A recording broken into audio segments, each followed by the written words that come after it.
All right, guys, so we are all done with day one of the Wealthy Trustee Workshop. So today we went over, actually, my hair looks all messed up, Jesus. So we went over the actual structure of the business trust, right? So we actually went over the contents of the business trust. So we reviewed all 51 pages. And then the Schedule A, Schedule B, Schedule C, Schedule D, and then the certificate of trust, okay? So what I want to do is I want to open up the floor for any questions that you might have based on the information that we went over today. I know it was a wealth of information, so please raise your hand and I am available to answer any and all questions that you guys have at the moment.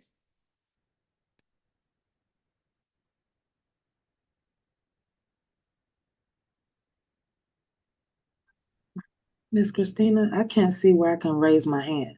Okay, go for it. Yes, so my name is Barbie, Hi, and Barbie. how you doing? I have a question. I have a C Corp that I established with the iPostal and all that kind of things that I want to put in this business trust. Can I use the same address?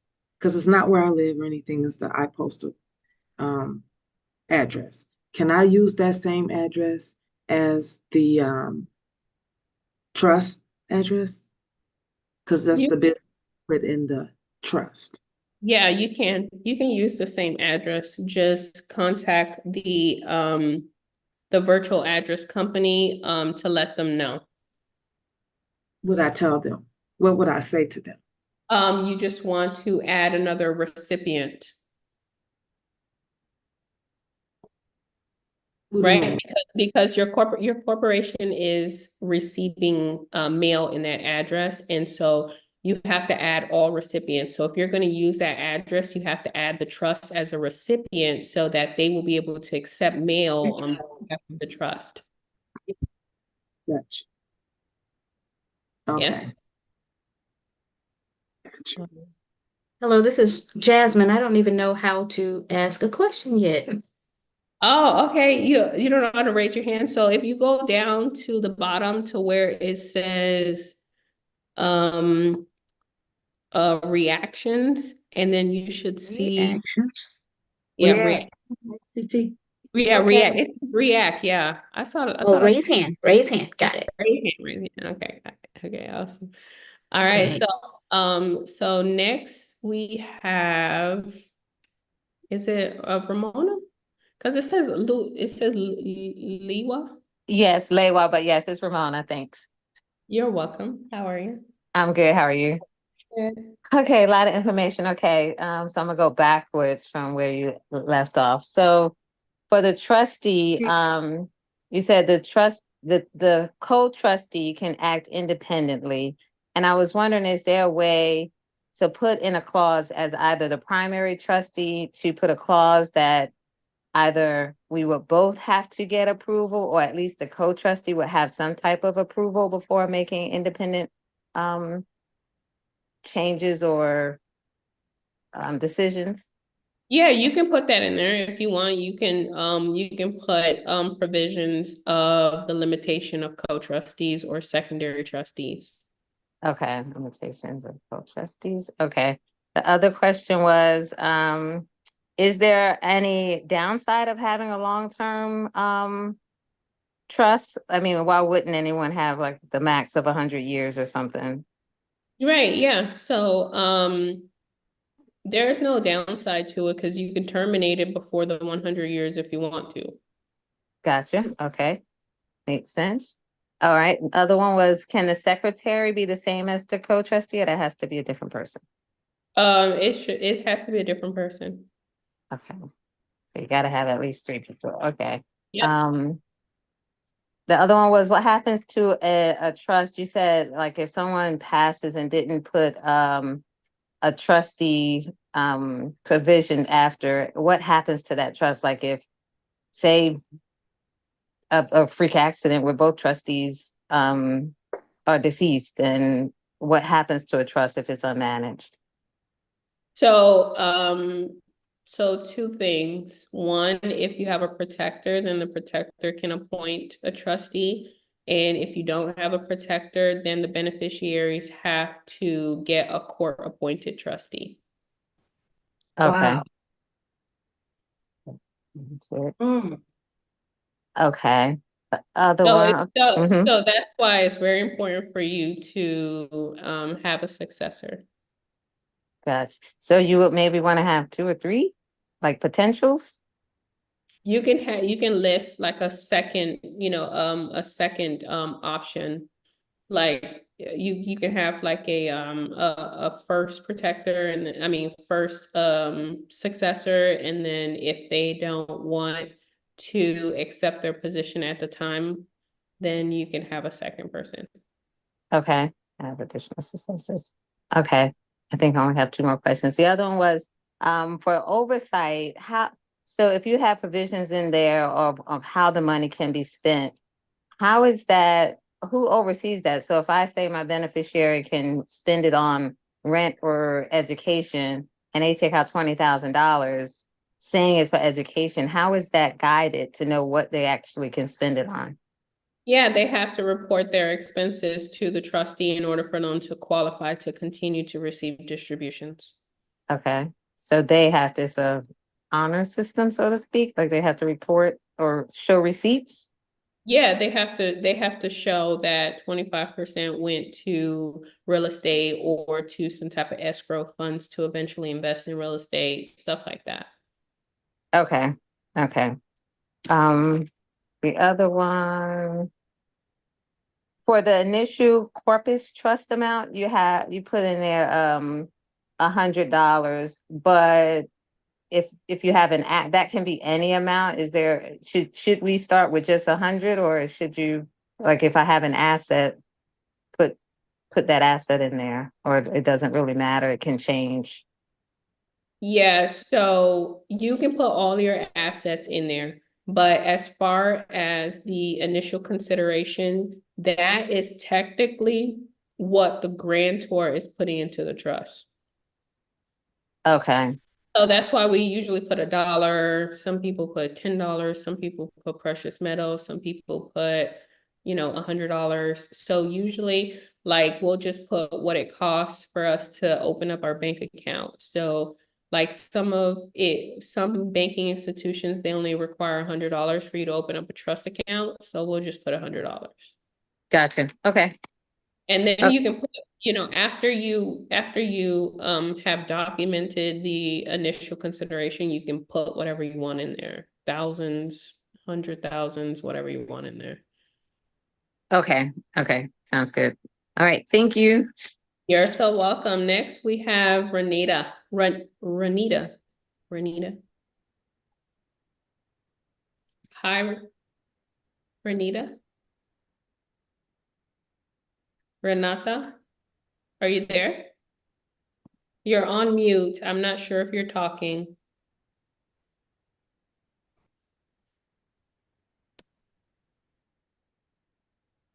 Okay, we're gonna move on to Keith. Hey, Keith, how are you? Cryptopreneur. I like that. Thank you. I'm doing great. Yeah, like you said, a lot of information we're still digesting. I know I had an appointment scheduled with you for Wednesday, I think at 12 noon, which obviously is not going to work. So, Yeah, uh, we just have to reschedule for after the workshop, so probably like 3 o'clock. okay, all right. I just wanted, I couldn't find the link to reschedule for some reason. I was looking for it and couldn't locate it. But yeah, a lot of great information. I mean, I'm sure I'll have some more questions. I'm probably just gonna go back and watch it. When will the video be available again? There's some parts when Yeah, so the recording is gonna be uploaded into the portal in about an hour. So it just takes a while for it to be available on the cloud, and then we download it and upload it to the portal. so I guess the one question I do have is regarding the grantor, because everybody's situation is different, and I have a large family and so forth and so on. So when it comes to the grantor, I'm a little confused about well, I guess I can have the conversation with personally, but just by who I was going to select for that. But I do realize that the trustee and the beneficiary can be in many cases are the same person or can be the same person plus other people as well. But when it comes to the grantor, who do you recommend, generally speaking, in terms of relationship or contacts, who would be best suited to be the grantor? That's a great question. So the grantor one is going to be someone that that is going to be totally locked out of the trust. Okay. So I always tell people, do not choose your children to be the grantor, because the grantor can never benefit from the trust, right? So you want your children to be the beneficiaries. So with the grantor, you want it to be someone who's able to notarize the trust, who's at least 18 years old, and who you have access to. The grantor is also going to be responsible for getting the EIN number for the trust. So it has to be someone who's comfortable enough to do the online application on the IRS to get the EIN number for the trust, so that you can go ahead and open up the bank account. So usually people will choose like a really good, family friend, a best friend, a cousin, someone who obviously is not directly, like, usually people don't choose like their siblings, their children. They do choose their parents though. A lot of people, including myself, choose like a parent, because usually with these types of trusts, they're designed that way to where, like, what's the word I want to use? To where a parent has set up the estate, and then they've appointed their child as a trustee and grandchildren as the beneficiary, things of that nature. So usually that's the way that it's designed. So you just want someone who just knows, obviously, that they have, irrevocability, and it's someone who you have access to actually be able to notarize the trust. So they got to be able to sign it and give their personal information to get the EIN number. Okay, thank you very much. I appreciate that. You're welcome. All right, next. All right, perfect. Do we have Renetta? Renetta, yes, thank Hey, you. Renetta. Okay. Hi. Olderhood, a queen's Elderhood. Elderhood. Okay, elderhood. Yes. Oh, I can't even Yes. read you guys. You know what? When you've been talking for like 3 hours straight, you just get all like delusional. Right. But I like that. Okay, let's talk about it. With the elderhood. No, I'm just kidding. What That's was your fine. question? My question first, I like to say it was so much information and I really appreciate you more than you know. But I wanted to ask about the name of the business trust and all the trusts that we'll be doing this week. What do we have to get the name approved by the state of all the different trusts?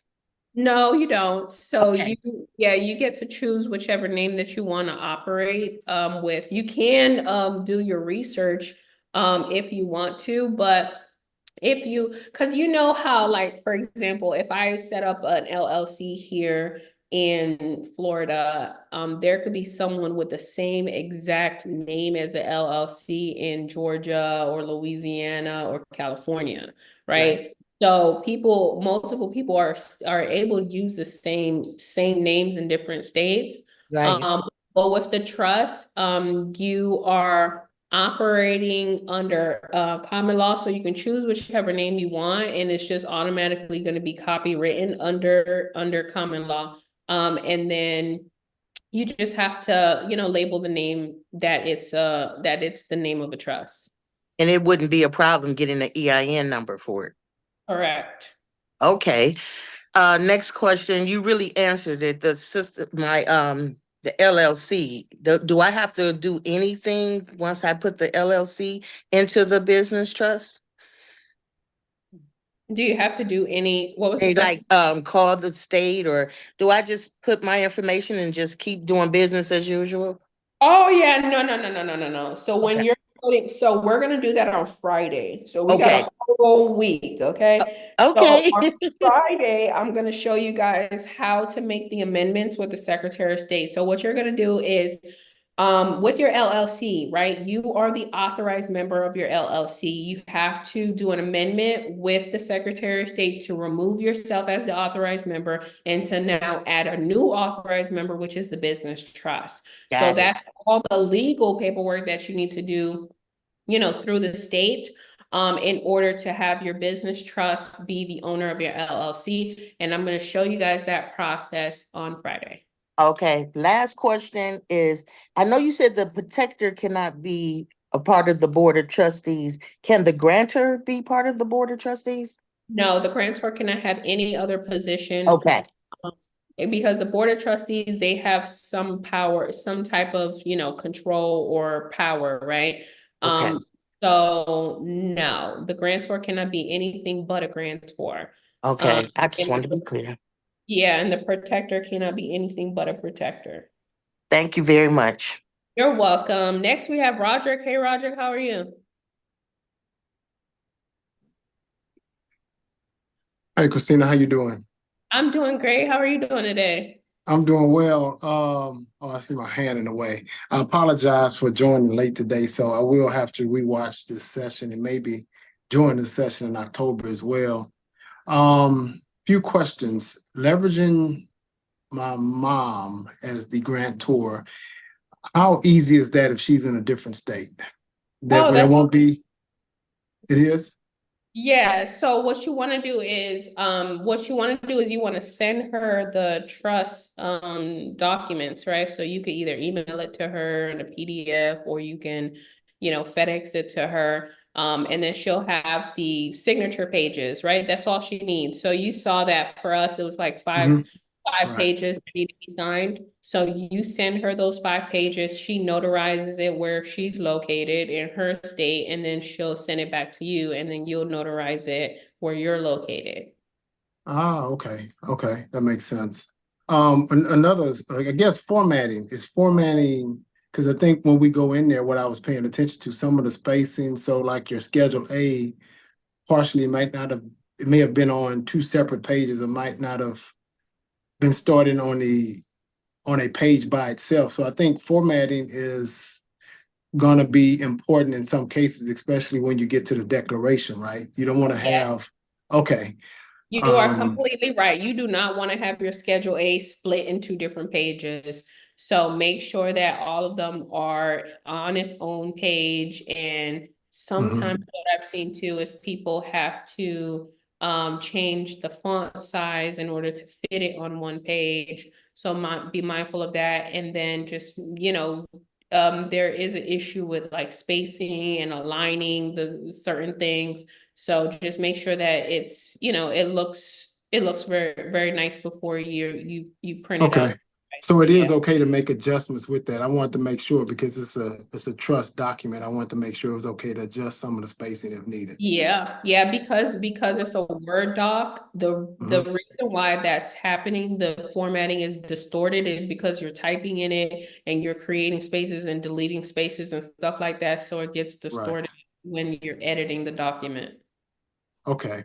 Also, I know you said a trustee can't hold if I start off being the only trustee, one question is, am I responsible for being the secretary and all of that if I don't have that identified? But the question too is, if I have maybe 2 board members, can they also have double duty, like taking minutes during the meeting or something like that?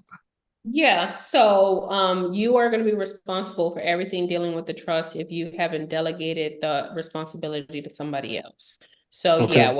the treasurer, or the secretary is responsible for, you are going to be doing it until you fill that position. Once you fill that position, you can delegate any task to them. So if you want the secretary to be doing bookkeeping, you can have him or her doing bookkeeping until you're able to fill that position, or if that's going to be their, permanent task. Okay. But any of those updates, do they have to be notarized once you make those updates and changes? The paperwork has to be updated? Yeah, no. So the trust doesn't need to be notarized, but you're going to have a board meeting about it, and then you're going to add it to the trust documents. And so it's going to now be a part of the official documents. So the indenture is going to remain intact, but any updates, you're having a board meeting about it, saying, hey, these are the the secretarial task, or these are, me delegating, and then you're gonna print it, sign it, and you're gonna add it to like the back of the trust. So your trust is going to be a living document that's always going to be, you're always going to be adding to it, because you're always going to be making changes, always going to be putting assets into it, taking assets out, whatever it is that needs to be changed or updated. Okay. Now, is there an order if you have a co-trustee and a successor and something happens, does the co-trustee become the trustee or the successor automatically jumps ahead because they the successor, become the So, trustee? yeah, so it depends on how many, so it's a succession. So Okay. whoever secondary will then move on to being the first trustee. And then if your trust requires there to be two trustees, then the successor will then take over and they'll be the secondary trustee. Okay, but if I'm the only trustee right now, I can't operate with a successor being identified. That's okay. Yeah, so if you're the only trustee and then your trust says that it's that you're able to operate your trust with one trustee, then you're fine. So it could just be you and a successor. Okay. And is there a way if the business trust, the family trust is the beneficiary, is there a way to, can you have insurance on the family trust? I'm trying to add an asset, like an insurance asset to the business trust. So I'm trying to see, or I think you may have mentioned insurance on Wait, what type of insurance are you talking about? any kind of, I know part of what you do with the family trust is you have insurance on The people. maybe yourself and some of the, Yeah, I was trying to, that's life insurance. So you can't right. have life insurance on a trust. It has to be life insurance on a person. But you can have any other type of insurance, like if you want to have like business insurance, liability insurance. Okay. You can have like liability insurance on a trust. Yeah. What about insurance on the trustee? Yeah, yeah, you can have insurance. Yeah, that's the way we do it. We put insurance, so we put life insurance on the trustee. Um, Okay. yeah. And I think this is probably not my last question, but I'll end it here for right now. I saw you just using holdings. Is there a difference in using holdings or holding company in reference to when it's time to try to get funding? Is that looked upon any differently? So, what do you mean? If you have the term company Yeah, behind? like if you're using like September Holding Company versus September Holdings, is one of them more profitable for like the lending industry or somebody that's possibly gonna give you some money? Because I know certain, like say if I was using LLC, that might be a little tougher than using holdings versus, I don't. So that's why I was asking is it just a preference for you using holdings, or you found that to be more beneficial for yourself, or that was just part of the exercise? So it was a part of the exercise. But one thing that I have seen that is quite challenging is that when you use the term like business or company and you go to open up a bank account, the banks get confused. And the reason being is because the Okay. banks, they classify these accounts differently. A business trust is not the same, excuse me. A business checking account is not the same thing as a personal checking account. And a business checking account is not the same thing as a trust checking account. So when you have the term company, they're like, oh, well, because this is a business, we have to give you a business. We have to give you a business checking, but then you're not listed on the Secretary of State. So they have their own challenges. Okay. So that's why I try to stay away from those terms. Well, thank you. That helps me out then. Yeah, absolutely. All All right. right. Thank you. Thank you so You're welcome. much. All right. Uh, Next we have Jasmine. Hey, Jasmine. Okay, I have three questions. Yes, ma'am. Um, my okay, my first question is, this may not even matter, I'm not sure. When you have the names of the grantor and the trustee and the signers to get it notarized, does it matter if those names are capitalized in all caps or not? Does that even matter? So it's a preference for you. So if you want to capitalize the first letter or if you want to put it in all caps, it's up to you. So some people, they do like to identify their, their straw man, and they like to put it in all caps. Okay. And my second question is the certificate of trust. You said it's kind of like the driver's license. So if you need to conduct business, you would never show your trust documents, but you would show the certificate of trust, right? Yes, ma'am. That is perfect. Exactly. So that document really needs to be like protected and careful who you show that to for identity purposes. Like there could I just want to make sure that if I think about it like my driver's license, I don't want anybody knowing what's on my driver's license, but certain people I do business with, you know what I mean? Correct. I'm Yeah, just I'm just absolutely. thinking as far as identity theft Yeah. that could happen. Yeah, you're completely right. Your driver's license number is on there, your address is on there. So it's the same thing with the trust. The EIN number is on there, the address is on there, the different parties involved is on there. So everything dealing with the trust is private, and you're only going to show it to pretty much the third parties that are requesting it, which is the banks, the title companies, the dealerships, the utility companies, the insurance carriers. They're going to be asking because they want to know that the trusts, actually exist. So they're going to ask for the certificate of trust, but no other third parties you should be showing it to, or other people. You should just, leave it laying around and stuff. It does need to be protected and only provided when necessary. Okay, and my last question is, I didn't see anything about uh the board of trustees and their voting abilities or whatever. And I was curious about that. Like, is it each trustee board member, is it one vote for one vote? Each vote has the same weight? Or could you put language in there that certain voters have a different weight to their one vote, or is it just 1-to-1? I hope I'm making sense.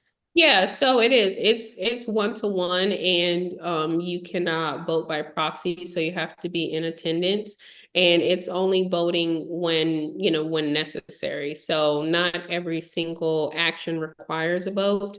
So if there's any type of resolutions that have to happen, then you are going to utilize the other board members in order to come up with the unanimous decision for the resolution that's needed. So it's, one person gets one vote. Gotcha. And that's all I had. Thank you. You're so welcome. Thank you, Miss Jasmine. And next we have Jerry. Jerry, you're on mute. I can't hear you if you're talking. Yes. How you doing, Christina? Hey, Jerry, I'm doing good. How are you? Pretty good, pretty good. So one of my problems is with the bank account. And I have company, well, CO at the end of the trust. And so first they was like they wanted to do a business account. And actually I kind of got confused on it myself. And then they wanted to see the whole document versus just the certificate. And so it's like they're like waiting to make sure it's okay for me to open up that account at the bank. And I've opened up other trusts, but this one in particular, I'm having some issues with opening up the account. What bank is that? Chase? That was gonna be my next Chase. question. I was gonna ask who that bank is, yeah. So Wintrust. What is the name? Wintrust Bank. Wintrust. Oh, I've never heard of Wintrust. Yeah.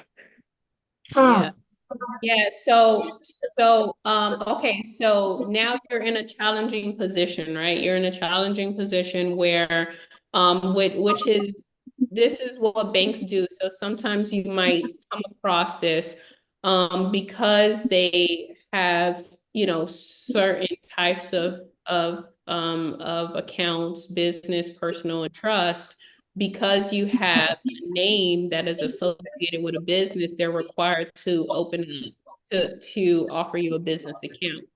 But you don't qualify for a business account because you're an unincorporated business trust that's not registered with the Secretary of State. So that's the issue that you're facing. So there's two things. You can either decide to provide them with the documents that they're asking for, which is they want your entire trust indenture.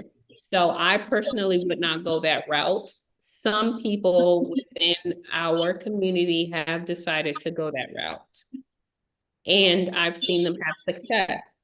So majority of the people who told me that they faced this same exact issue that you have, they provided their indenture, their accounts got approved, and they got it. They got their account. I personally wouldn't do that though. So what your next alternative is to go with a different bank.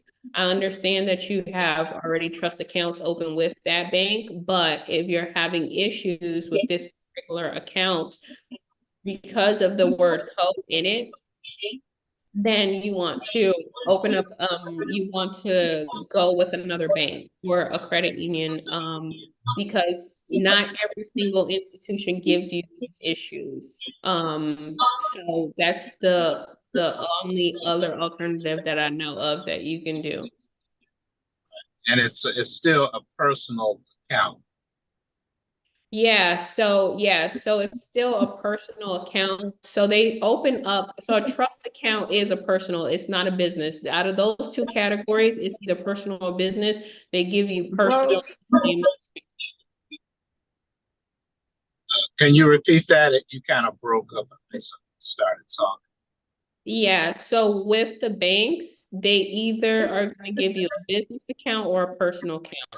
So if it's a trust account, then they're going to give you a personal account in the name of the trust. Okay. All right. Thank you. Next we have Nicole. Hey, Nicole. Hey, how are you? Great. How are you doing? I'm good. Yes, thank you. You are the first person ever who has broken down complicated documents, most simplicity. So you definitely have a place in heaven. Thank you so much. I need this place in heaven. Okay. God got me.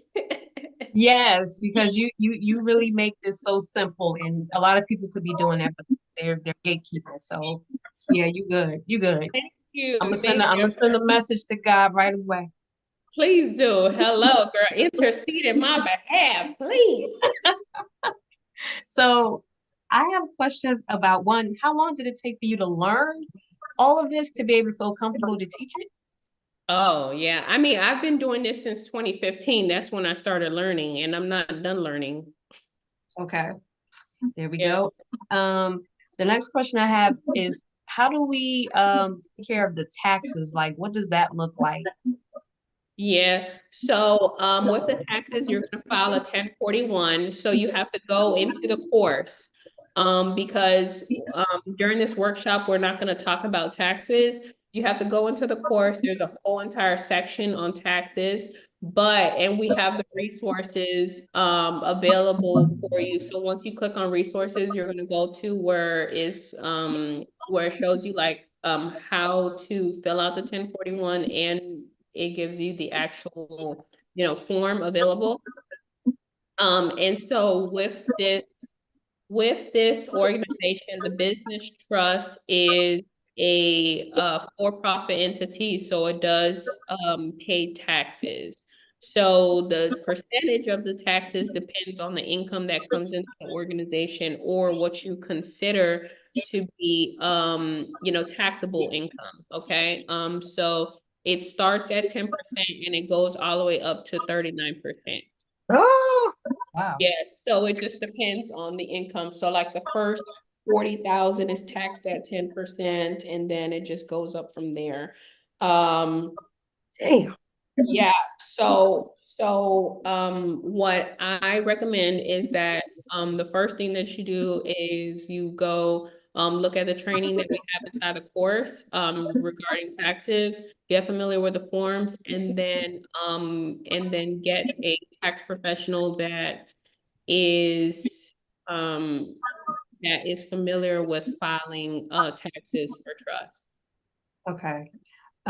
And since this is a trust under common law, when we file for the EIN, and I know you said you want to talk about it on Friday, but can we use a 98 EIN number? So the IRS, it doesn't allow you to apply for an EIN with an EIN. They want you to apply for an EIN using like a social or like a TIN. So you can apply for an I-98 number for the trust versus getting an EIN. Okay. Would you recommend that? You can, yeah, absolutely. People do it all the time. What's the difference? So the difference is that your trust is domestic, so it's here in the United States, right? And so you're using information that's here in the United States. If you do a 98 number, you're considering your trust to be a foreign entity, and so you use information outside of the United States, meaning that you have to use an address that is not here in the US, so it has to be a foreign address in a different country. And then you have to pretty much apply as a foreign entity. Okay, and my last question is, if this is an irrevocable trust, what prevents the courts to come in and have you if you're able to make amendments within an irrevocable trust, what would stop courts from coming to you as the trustee to amend things in the trust to be accommodating to lawsuits or creditors? Okay, what do you mean by that? Like taking assets out or something? Right. So if you're the trustee and you're making amendments within the trust, couldn't the court force you to make an amendment to be accommodating to a lawsuit or creditor? So no, they can't force you to do that. So you are allowed to make amendments, right? But those amendments have to be absolutely necessary and they have to be up to your discretion. They can't be court appointed amendments. Okay. And then the court that you are, going through, it has to be a competent court system. So for example, a lot of the courts that we deal with, like our traditional courts, they are like statutory courts, right? And so our trust agreements sometimes are not even qualified to be seen in those court systems. So it depends on the nature of of the lawsuit. Okay. All right. Thank you. You're welcome. All right, next we have Barbie. I'm back. I didn't get a chance to finish answering. Can you hear me? Yes, ma'am. I have 3 questions. So I was wondering, when opening up the bank account, and you say it has to be a grantor, right? Can I also be added on there because the grantor is the one that's opening up the bank account? No, So, the trustee's opening up the bank account, not the grantor. so the grantor is getting the EIN number. Correct. Yeah, and providing it to you, and you're putting it on on the actual, you put on the certificate of trust, and then you have possession over the EIN confirmation letter, and you do everything for the trust. You open up the bank account. Okay, do they have to, do the grantor have to be the one that applied for the EIN? So that's what the IRS wants. So when you're doing the application, the IRS is gonna ask you for the responsible party, and they consider the responsible party to be the grantor. Okay. Yeah.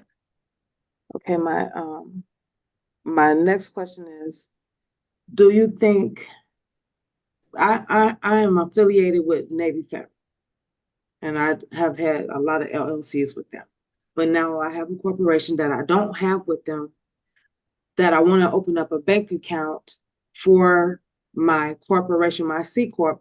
I want to open up a bank account for it, but I want to put it in the trust bank account. Do I still open up a regular corporation bank account, or do I just open up a trust bank account and make that as the corporation bank account?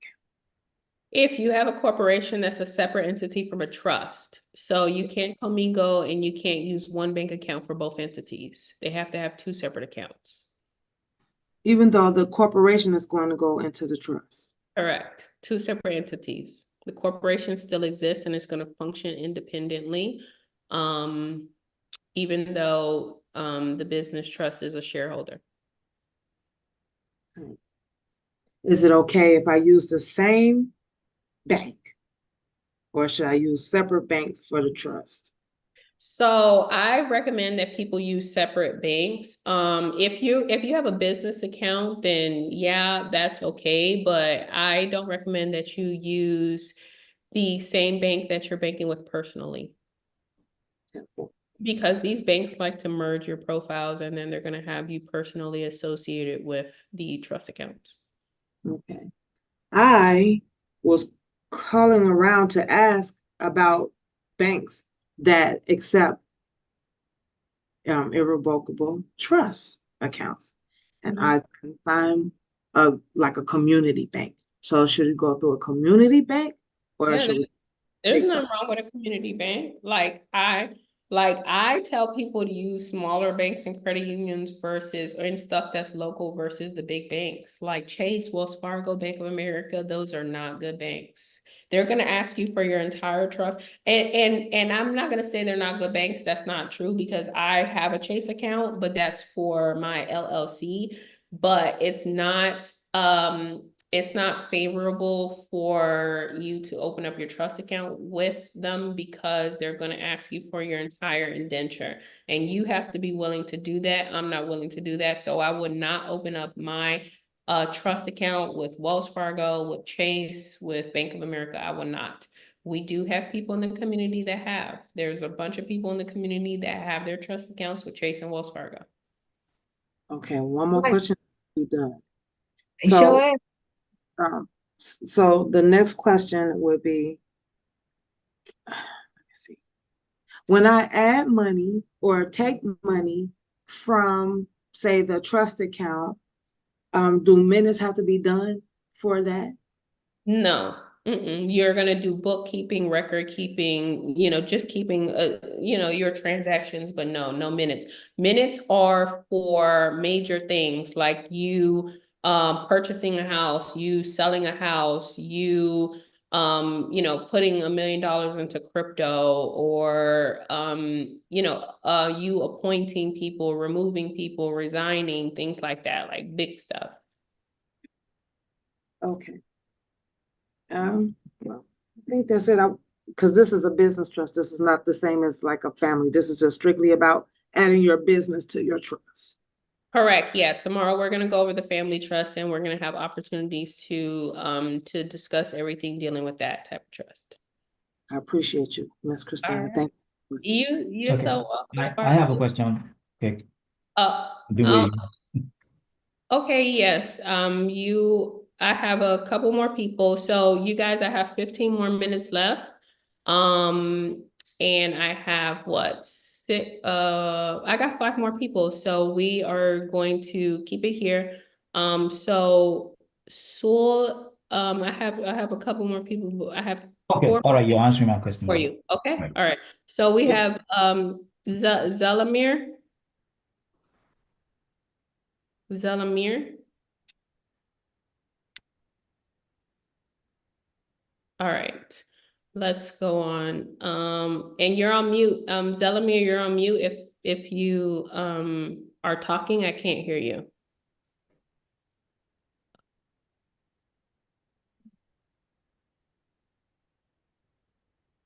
Okay, next. Can you hear me? Can you Yes. hear me? I'm here. Yes. Sorry about that. I apologize. Thank you. I just want to say thank you, first of all, for everything you do. It's very, very, very good blessing of what you're doing for everybody. I just have a couple questions. You're welcome. And I hope you had a great trip in Italy too. Thank you so much. I appreciate that. Yay. My phone got stolen in Italy, you guys. Oh, man. Yeah, I'm it's all sorry. right though. I had a blast. I had a blast. Yeah, yeah. You gotta be careful. My girlfriend went down there years ago and she had her passport, everything taken. So Yeah, exactly. They are well known. Yeah, yeah. they're well known for pickpocketing. So it happened to me, guys. There's a sign at the airport that tells you I it's just have a couple pickpocketable. questions Wow. regarding the business trust while we're on it. And so, can you hear me? Yes. Okay, sorry, I'm on a train. So my question is regarding when it comes to the unincorporated business trust and keeping it private, when you apply, say you want to get credit for it, you want to set up where you can have your business trust have credit. Do you need to register with the Secretary of State, and will that affect its being unincorporated? Correct. Okay, so this is how it goes, right? So if you have a business trust, your business trust is private, you are going to get an EIN number for your business trust. You're able to build credit off of that EIN number. You do not have to register your business trust with the Secretary of State in order for you to build credit. But because you're deciding to build credit, you're going to create a credit profile, which is a part of the public records, which is you pulling your private trust into the public. Okay, so it's separate from a business because usually when you have a business you're establishing credit, the credit companies look to see if it's registered at the Secretary of State as a valid business. So so it's different than that process, is what you're saying.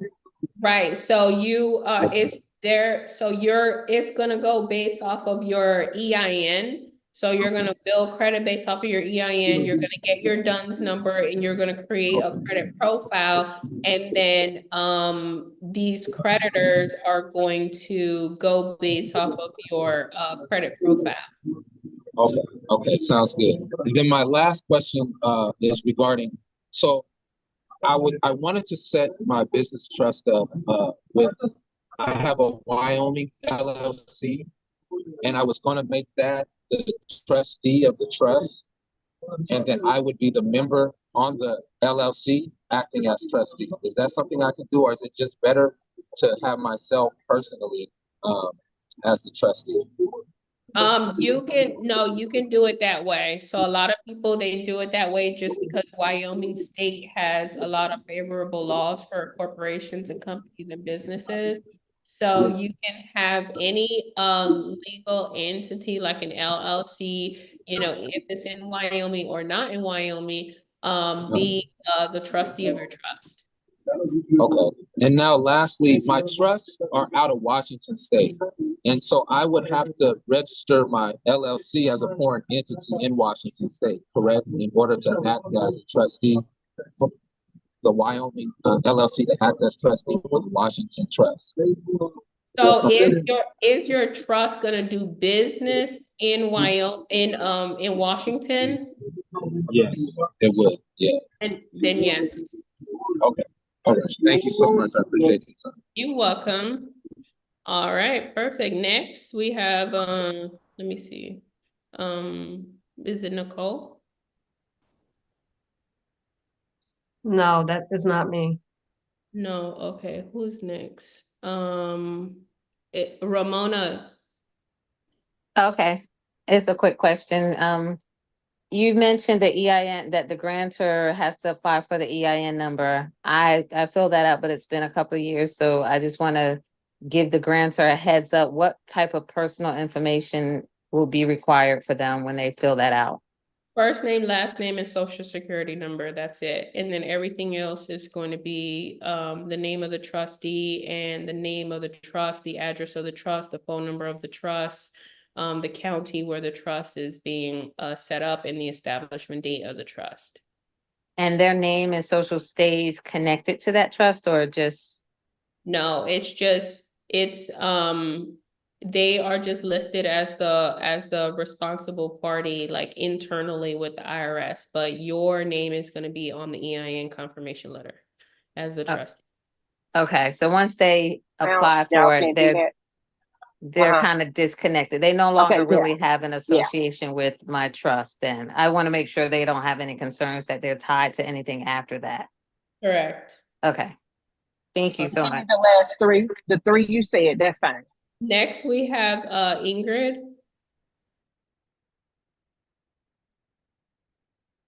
Hey Ingrid, how are you? I wanna, Oh, you're on mute. and now I'll take it off. And now you can hear me? Hello? Yes, I can hear you. Okay, okay. My question is that when I started looking at getting grantors for my trust, they're like, what is it? What's in it for me? And can you define what my role is? That kind of thing. They wanted like details because they don't want to be attached to anything. Then when I told them that you have to apply for my EIN number, they looked at me like, okay, wait a minute, hold up. So thank you so much. All right. So I'm looking at it from the standpoint, I have been through 5 people and they're like, no, I don't think I need to talk to my husband about this, or I need to talk to my wife about this because we ain't gonna be applying for nothing. What do I do?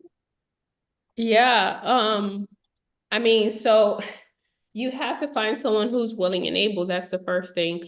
We have a directory of people in our community that are willing and able. Okay. So, the first thing is if you want to come within our community, the directory is sent out every 2 weeks, as well as it's going to be posted in our Telegram chat. Mm-hmm. And another thing is that it's only internal with the IRS, Mm-hmm. The grantor's information, right? So they don't have to Right. be like, allow them to do the application themselves, Mm-hmm. so that they don't have to provide their personal information to you or anyone else. Exactly. So when I serve as a grantor for people, I do the EIN application, so I don't have to give them my personal information. Yes. Okay. Yeah, So because that was the that will make problem. them more comfortable. Right. Yeah, because that was the problem, even with the discussions that I've had over the weekend. They were like, what do you mean I'm applying for EIN number? I don't want to have anything to do with that. And these are, people I guess that I trusted.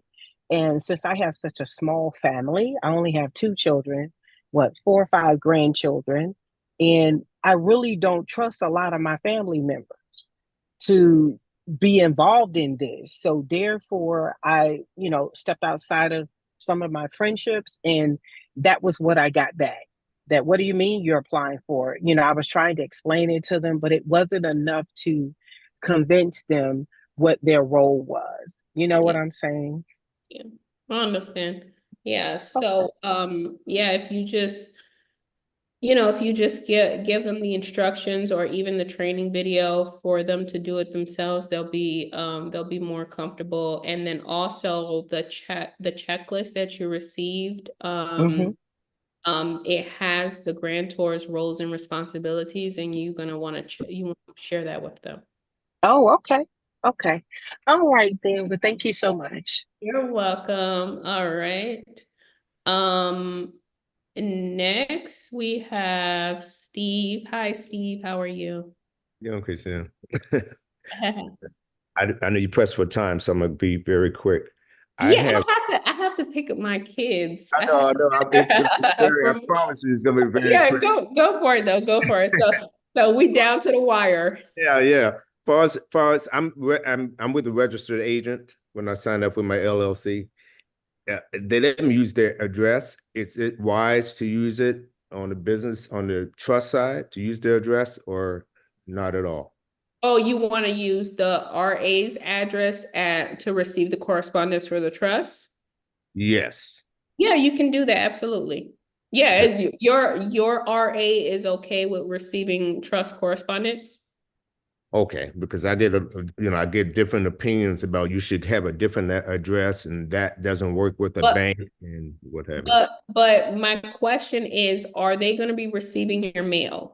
If they're going to receive your mail, then use their address. If they're not going to receive their mail and not going to forward you the mail, then you're going to be in a sticky situation. That's why I always tell people use the virtual address company, because you'll set it up to where you can use their commercial location as your trust address, and then they'll forward it to your home, and it'll remain, private. Not, the public won't know that the mail is being forwarded to whatever address or PO box that you wanted to go to.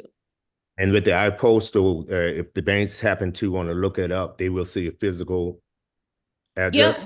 Yeah, they'll see a physical address. Yes, a physical location. Make sure that you're choosing a location that physically exists. Some of those other companies, they will give you addresses to, imaginary places or whatever. But no, you just make sure that it's the actual physical building. Okay, great. Fantastic. That's all I need. All right, perfect. Thank you. Thank you, Okay. Steve. All right, next welcome. we have Sule. Am I saying your name correctly? Is it Sule? Yes, you're saying it right. Thank you. Perfect. Where is Okay. that name originating from? Nigeria. Nigeria. I love Nigeria. Thank you. You're welcome. Okay, so my question is going to be very quick. So I just asked the question in the chat and I got like two mixed response. So if we're setting up a business trust, right, and I'm trying to open up an account, I'm going to open up a business account for the business trust No. or personal account. Yeah, you're opening up a trust account. So it's very different. It's not a business account. Oh, Business okay.